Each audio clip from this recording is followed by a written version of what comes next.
Welcome back. Karnataka prime ಟೈಮ್ಗೆ ಸ್ವಾಗತ. ಮೊನ್ನೆ ಅಷ್ಟೇ ಸಿದ್ದರಾಮಯ್ಯನವರು ಡೀಸೆಲ್ಗೆ 3.5 ರೂಪಾಯಿ ಮತ್ತು ಪೆಟ್ರೋಲ್ಗೆ 3 ರೂಪಾಯಿ ಏರಿಕೆ ಮಾಡಿ ಆದೇಶ ಹೊರಡಿಸಿದ್ರು. ಇದರಿಂದ 3,000 ಕೋಟಿ ಆದಾಯ ಜಾಸ್ತಿ ಬರುತ್ತೆ ಅಂತ ಹೇಳಿದರು. ಇದು ವ್ಯಾಪಕ ಚರ್ಚೆಗೂ ಕೂಡ ಗ್ರಾಸವಾಯಿತು. ಕೇಂದ್ರ ಮಾಡಿಲ್ವಾ, ರಾಜ್ಯ ಮಾಡಿಲ್ವಾ, ಹೀಗೆ ನೀವೆಲ್ಲ ಗ್ಯಾರಂಟಿ ಯೋಜನೆಗಳಿಗಾಗಿ ಈ ಹಣವನ್ನು ಉಪಯೋಗಿಸ್ತಾ ಇದ್ದೀರಿ, ಹಾಗಾಗಿ ಜನರ ಮೇಲೆ ಬರೆ ಹಾಕ್ತೀರಿ ಅಂಥೇಳಿ ಅದು ಸ್ವಲ್ಪ ಹೊತ್ತಿಗೆ ವಾದ ಪ್ರತಿವಾದಗಳಿಗೆ ಕಾರಣವಾಗಿ ಸ್ವಲ್ಪ ತಣ್ಣಗಾಗಿತ್ತು. ಇದೀಗ ಮತ್ತೆ KMF ಹಾಲಿನ ದರವನ್ನು 2 ರೂಪಾಯಿ 10 ಪೈಸೆ ಲೀಟ್ರಿಗೆ ಏರಿಕೆ ಮಾಡಿದೆ ಮತ್ತು ನಾವು 50 ml ಜಾಸ್ತಿ ಕೊಡ್ತಾ ಇದ್ದೀವಿ ಅಂತೇಳಿ ಸಮಜಾಯಿಷಿ ಕೂಡ ಕೊಟ್ಟಿದೆ.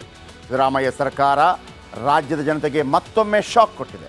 ಮದ್ಯದ ದರ ಆಯಿತು, ಪೆಟ್ರೋಲ್ ಡೀಸೆಲ್ ಆಯಿತು, ಭೂ ನೋಂದಣಿ ಆಯಿತು, ಈಗ ಹಾಲಿನ ದರವನ್ನು ಏರಿಕೆ ಮಾಡಲಾಗಿದೆ. ಇದು ದೊಡ್ಡ ಮಟ್ಟದಲ್ಲಿ ಚರ್ಚೆಗೆ ಕೂಡ ಕಾರಣವಾಗಿದೆ. ಇದರ ಬಗ್ಗೆ ಒಂದು ಸ್ಪೆಷಲ್ ರಿಪೋರ್ಟ್ ನಿಮ್ಮ ಮುಂದೆ.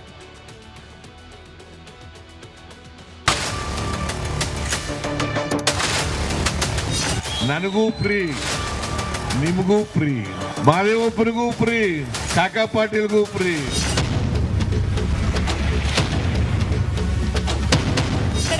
ಗ್ಯಾರಂಟಿ ಅಂತ ಕೊಡ್ತಾ ಇದ್ದಾರೆ.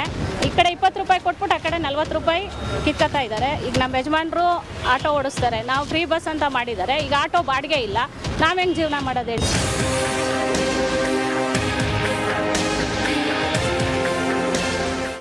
ಗ್ಯಾರಂಟಿ ಕೊಟ್ಟಿಲ್ಲ ಅಂದ್ರೆ ಜನ ವೋಟ್ ಕೊಡಲ್ಲ. ಗ್ಯಾರಂಟಿ ನಡೆಸೋಕೆ ಬೊಕ್ಕಸದಲ್ಲೇ ಸಾಕಷ್ಟು ಕಾಸಿಲ್ಲ. ಆದ್ರಿಂದ ನಿರೀಕ್ಷೆಯಂತೆಯೇ ಸಿದ್ದರಾಮಯ್ಯ ಸರ್ಕಾರ ಮತ್ತೆ ಬಡವನ ಜೇಬಿಗೆ ಕೈ ಹಾಕಿದ್ದಾರೆ. ಈ ಬಾರಿ ಹಾಲಿನ ದರವನ್ನ ಏರಿಸಿದ್ದಾರೆ, ಅದು ಕೂಡ 2 ರೂಪಾಯಿ 10 ಪೈಸೆ. ಸಿದ್ದರಾಮಯ್ಯ ಸರ್ಕಾರ ಅಧಿಕಾರಕ್ಕೆ ಬಂದು 1 ತಿಂಗಳಿಗೆ 3 ರೂಪಾಯಿ ಹಾಲಿನ ದರವನ್ನ ಏರಿಸಿತ್ತು. ಆಗ್ಲೇ ಮತದಾರರ ಪ್ರಭು ಹಣೆ ಚೆಚ್ಕೊಂಡಿದ್ದ. ಸರ್ಕಾರ ಬಂದು ವರ್ಷ ಆಗ್ತಿದ್ದಂತೆ ಮತ್ತೆ ಹಾಲಿನ ದರ ಏರಿಸಲಾಗಿದೆ. ಆದ್ರೆ ಇಲ್ಲೊಂಚೂರು ಲಾಜಿಕ್ ಅನ್ನ ಬಳಸಲಾಗಿದೆ. 2 ರೂಪಾಯಿ 10 ಪೈಸೆ ಕೊಟ್ರೆ 50 ml ಹೆಚ್ಚು ಹಾಲು ಕೊಡ್ತಾರಂತೆ. 1 ಲೀಟರ್ಗೆ 1000 ml ಹಾಲು ಇರುತ್ತೆ. ಅದಕ್ಕೆ 50 ml ಹಾಲನ್ನ ನಾವು ಅಡಿಷನಲ್ ಆಗಿ 1050 ml ಹಾಲನ್ನ ನಾವು ಪಾಕೆಟ್ ಅಲ್ಲಿ ತಯಾರು ಮಾಡ್ತೀವಿ. ಅಂದ್ರೆ ನಾವು ತೂಕ ಮಾಡಿದ್ರು, ಅವ್ರು ಅಳತೆ ಮಾಡಿದ್ರು 1000 ml ಹಾಲು ಇರುತ್ತೆ. ಆ 50 ml ಹಾಲಿನ ದರ 2 ರೂಪಾಯಿ 10 ಪೈಸೆ ಆಗುತ್ತೆ. ಆ 2 ರೂಪಾಯಿ 10 ಪೈಸೆ ಮಾತ್ರ ನಾವು 42 ರೂಪಾಯಿ ಇದ್ದಿದ್ದ ದರವನ್ನು 44 ರೂಪಾಯಿನ ನಾವು ನಾಳೆಯಿಂದ ಅದನ್ನು ಜಾರಿ ಮಾಡಬೇಕಂದ್ರೆ ನಾವು ತೀರ್ಮಾನವನ್ನು ಮಾಡಿದ್ದೀವಿ. KMF ಅಧ್ಯಕ್ಷ ಭೀಮಾನಾಯಕ್ ಹಾಲಿನ ದರವನ್ನ ಏರಿಸಿದ್ದೇವೆ ಅಂತಿದ್ದಾರೆ. ಆದ್ರೆ ವಿಷಯ ಸಿಎಂ ಸಿದ್ದರಾಮಯ್ಯಗೆ ಗೊತ್ತಿಲ್ವಂತೆ. ಗೊತ್ತಿಲ್ಲ, ನಾನು ಅವ್ರ ಜೊತೆ ಮಾತಾಡ್ತೀನಿ. ನೋಡಪ್ಪ, ಹಾಲಿನ ದರ ಹೆಚ್ಚಿಗೆ ಮಾಡೋರು KMF ನವರು, ಸರ್ಕಾರ ಅಲ್ಲ. ಬೇರೆ ರಾಜ್ಯಗಳಲ್ಲಿ ಎಷ್ಟು ಪರಿಸ್ಥಿತಿ ಏನಿದೆ ಅಂತ ನೋಡ್ಕೊಂಡು ಮಾಡ್ತಾರೆ. ಬೇರೆ ರಾಜ್ಯಗಳಲ್ಲಿ ನಮಗಿಂತ ಕಡಿಮೆ ಇದ್ರೆ ಏನಾಯ್ತದೆ, ನಮ್ಮಲ್ಲಿ ಹಾಲಿನ ದರ ನನಗೆ ಗೊತ್ತಿರೋ ಮಟ್ಟಿಗೆ ಬೇರೆ ರಾಜ್ಯಗಳಿಗೆ ಹೋಲಿಕೆ ಮಾಡಿದ್ರೆ ಕಡಿಮೆ ಇದೆ.